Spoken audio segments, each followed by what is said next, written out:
All right, Anita, let's bring in Alex Gray for more on this. You actually wrote an op-ed about this not too long ago saying that it makes perfect sense. Now, they say Greenland's not for sale, but sometimes things aren't for sale until they are for sale. And when you look at Trump, I mean, this is a guy who bought Mar-a-Lago for $7 million. He knows how to cut a deal. I mean, look, President Trump is he's in the best traditions of Abraham Lincoln, who was talking about purchasing Greenland in the 1860s, the best tradition of Ronald Reagan, who warned 50 years ago that giving up the Panama Canal was foolishness, was dangerous to our national security. President Trump is 100% right.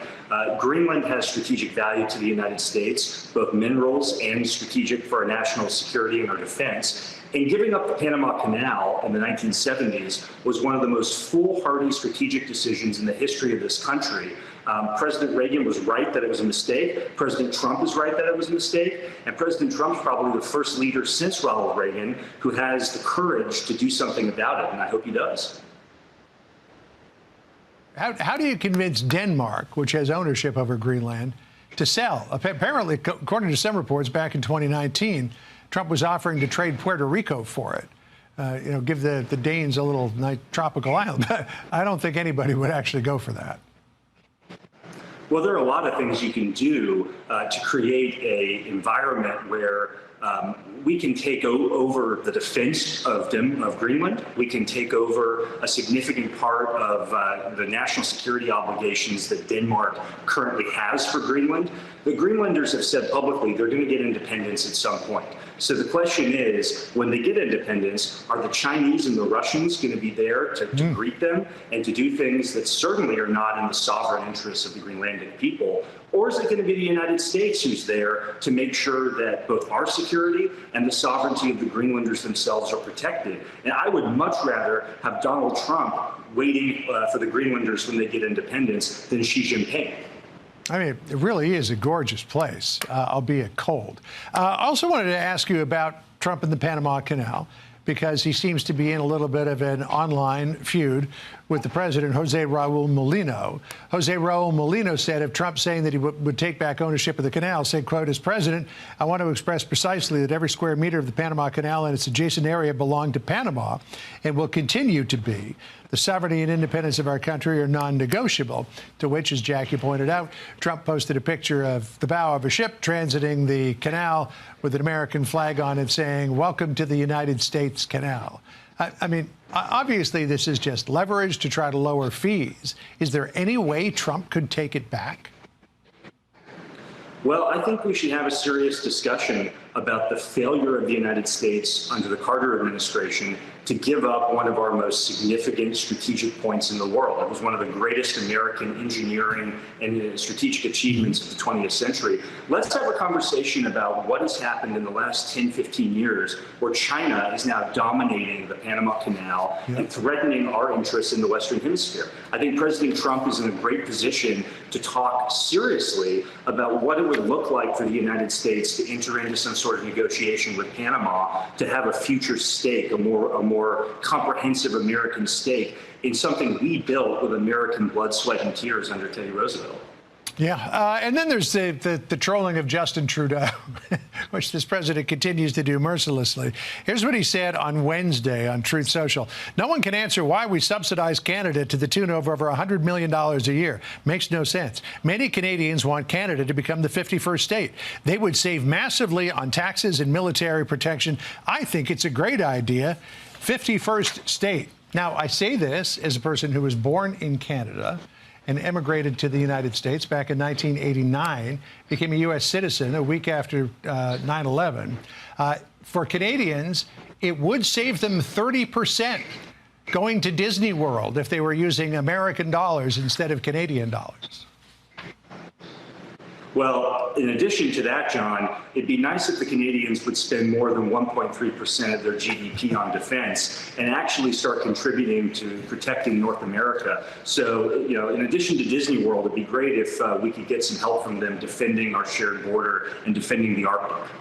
Well, I don't think Trudeau's going to be there much longer. I think that Trump's going to be dealing with a fellow named Pierre Poilievre, who he may find more on his side in terms of a lot of these thorny issues between the two nations. Alex, great to see you. Wish you a Merry Christmas. Thanks, John. Same to you. To White House correspondent Jackie Heinrich with this ambitious and expected agenda. Hi, Jackie. Hey, Martha. President-elect Trump, campaigned on bringing down prices and securing the border. And he has a number of executive orders planned to that end for his first day in office. We will begin the largest deportation operation in American history, larger even than that of President Dwight D. Eisenhower. The DEA, the FBI, the intelligence community, and financial sanctions to remove the migrant gangs and criminals that are killing and raping and maiming our citizens. We're going to get them out. Trump is also planning executive orders to reduce energy prices through permitting reforms, and he wants to extend the 2017 tax cuts, some of which are expiring next year. Last week, Democrats foiled efforts to fast-track that plan. Congress will have to battle it out in next year's budget reconciliation package instead. But this weekend, Trump outlined a new area that he wants to save America money: fees to use the Panama Canal, which the U.S. built in the 1900s and then transferred to Panamanian control under President Jimmy Carter. Trump ordered Panama to, quote, treat us fairly or the U.S. would take it back, to which Panama's president replied, every square meter of the Panama Canal and its adjacent area belongs to Panama and will continue to be. The sovereignty and independence of our country is not negotiable.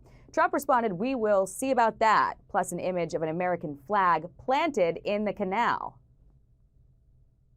I think we should have a serious discussion about the failure of the United States under the Carter administration to give up one of our most significant strategic points in the world. It was one of the greatest American engineering and strategic achievements of the 20th century. China is now dominating the Panama Canal and threatening our interests in the Western Hemisphere.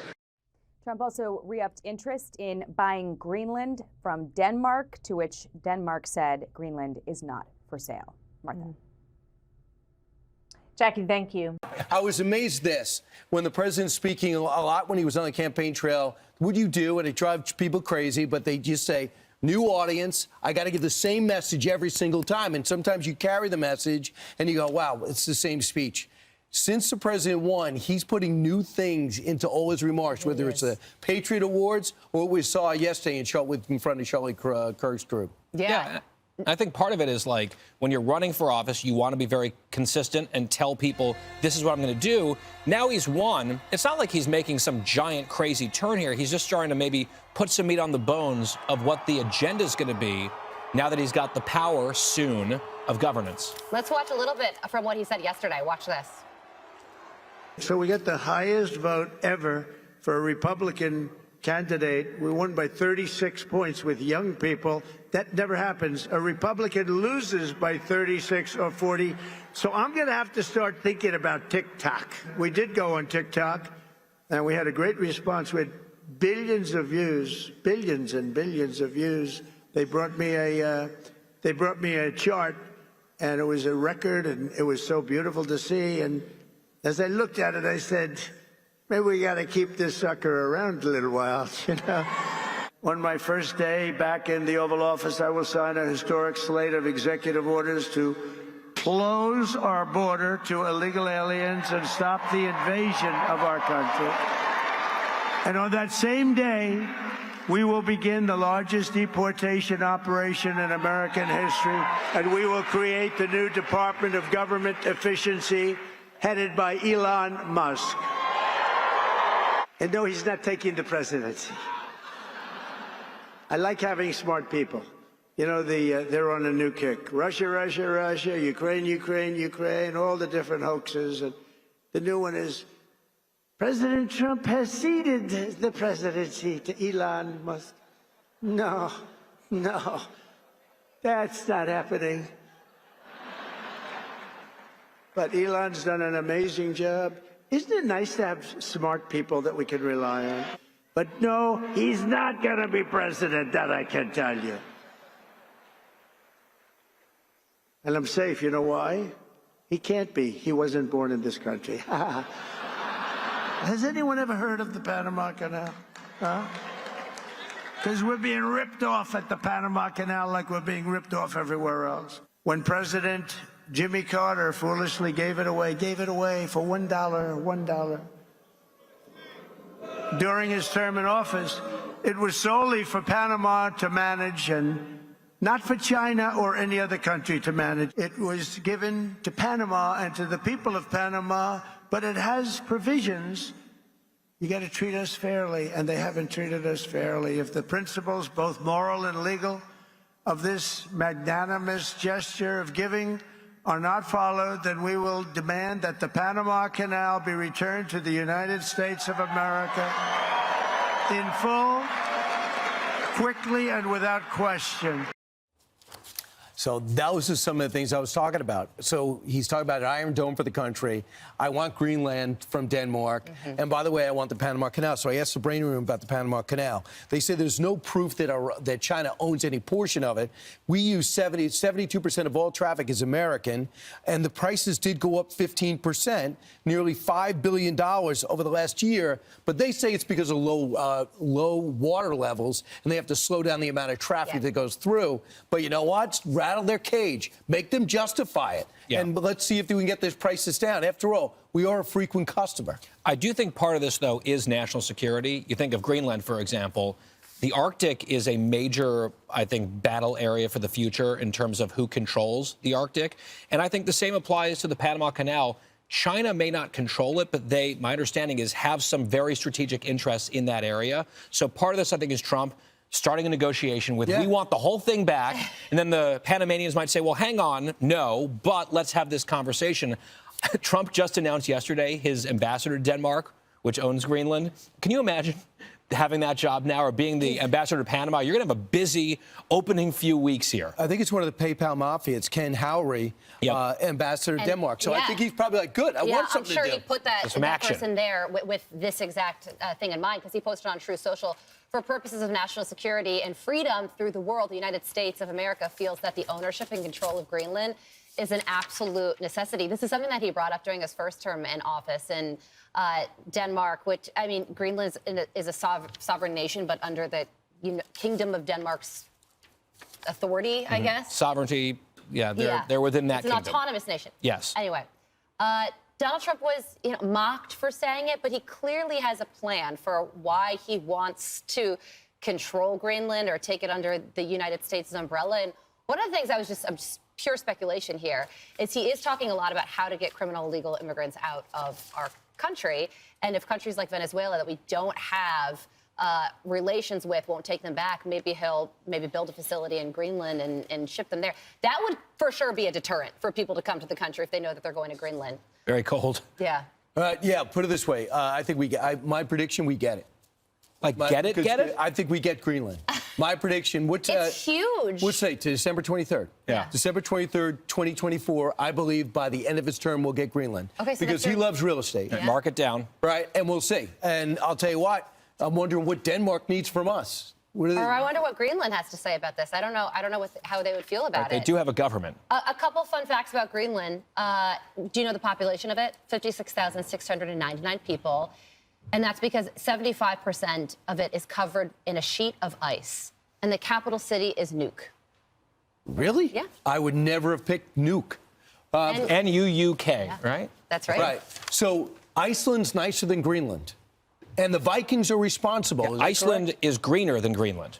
Which is weird. Greenland is icier than Iceland. The way I learned it, and a lot of times things don't come out correct, but I remember people told me that the Vikings looking to throw off visitors would name Iceland so no one would come, it's nice, and they named Greenland. I think that's probably true. Like a psychological thing. Can you ask Fran Tarkington of the Vikings or somebody? Get the brain room. Where's Leif Erikson when you need him? I know. Or at least, I know. I would say. I bet you there's truth to that. I remember learning that in school. Right? Those are the types of things that you expect on a news network. I bet you there's some truth to that. Carly definitely trying to back my speculation on why Trump wants Greenland could be totally off. Right. No, as soon as you start saying, like, this might not come out right, but I'm just like holding on to the couch. Right. What's going to happen? I should save that for radio. President-elect Trump also threatening to reassert U.S. control over the Panama Canal. President-elect saying he will not allow the canal to fall into the wrong hands, warning of Chinese influence there as well. Senior White House correspondent Jackie Heinrich reports tonight from New York. Good evening, Jackie. Good evening, Brett. Trump's foreign policy agenda is beginning to take shape, with the Panama Canal and Greenland topping the list of American interests. Speaking to a crowd yesterday at Turning Point USA, Trump demanded that Panama lower fees that American ships are charged for passage or face the canal's seizure. Trump didn't say how he would force its return to U.S. control, but claimed that America is being ripped off after constructing it in the early 1900s. You got to treat us fairly, and they haven't treated us fairly. If the principles, both moral and legal, of this magnanimous gesture of giving are not followed, then we will demand that the Panama Canal be returned to the United States of America in full, quickly, and without question. That drew a rebuke from Panama's president, who wrote, "Every square meter of the Panama Canal and its adjacent area belong to Panama and will continue to be. The sovereignty and independence of our country is not negotiable." Now, Trump replied, "We'll see about that," posting an image of an American flag planted there in the canal. Now, Trump is also eyeing Greenland again, which he first expressed interest in purchasing in 2019. In a post naming his ambassador to Greenland, Trump said, "For purposes of national security and freedom throughout the world, the United States of America feels that the ownership and control of Greenland is an absolute necessity." Greenland's prime minister gave a frosty statement that the country is not for sale.